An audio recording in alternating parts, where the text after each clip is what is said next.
2 দিন যাবত আমাদের এখানে প্রচুর বৃষ্টি হয়েছে, তাই আমরা এখন যাচ্ছি কিছু মাছ ধরার জন্য। আমরা একটি ডোঙ্গা নিলাম এবং আশেপাশে অনেক ছোট মানুষ ডোঙ্গা বাইতেছে, অথচ আমি এটা বাইতে পারি না। বলতে বলতেই আমরা একটা মাছ পেলাম। মাছটা অরিজিনাল দেশি কই মাছ ছিল এবং যেটার কালার অনেক চমৎকার লাগতেছিল। আমি বেশ অবাক ছিলাম। এইটা আসলেই অনেক সুন্দর এবং বড় একটা কই মাছ ছিল। বলতে বলতেই আর একটা পুঁটি মাছ পাই, যেটা আমি হাতে নিয়ে অনেকক্ষণ রাখি। এরপরে আমাদের জালে একটি আমার পছন্দের রয়না মাছ বাঁধে, যেটা আমি অনেকক্ষণ হাতে রাখছিলাম। আমি বিল থেকে একটা শাপলাও তুলি। সত্য বলতে গ্রামে বাস করার মজাটাই এমন, যখন যা ইচ্ছা তখন তাই করা যায়। বলতে না বলতে আমরা অ্যালেক্স সবুজের একটা বাইন মাছ খুঁজে পাই, যেটা নিয়ে আমরা অনেক হাসাহাসি করি।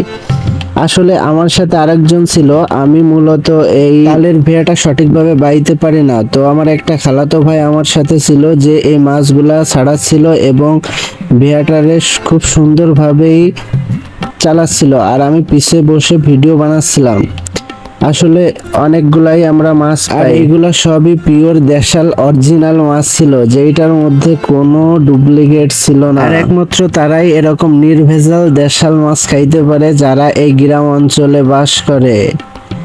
দেখতেছেন যে আমরা অবিরত জাল থেকে মাছ ছাড়াচ্ছি, আর এইটাই আমার খালাতো ভাই, যে এইভাবে বাইন মাছগুলোকে খুব সুন্দরভাবেই ছাড়াচ্ছিল। আর পরিশেষে আমরা এতগুলা মাছ পাই, যেটা দেখে আমার অনেক ভাল লাগছিল, যেটা বলে বোঝাতে পারবো না। আর এই ভিডিওটা যদি আপনাদের ভালো লাগে তাহলে চ্যানেলটি লাইক এবং সাবস্ক্রাইব করেন।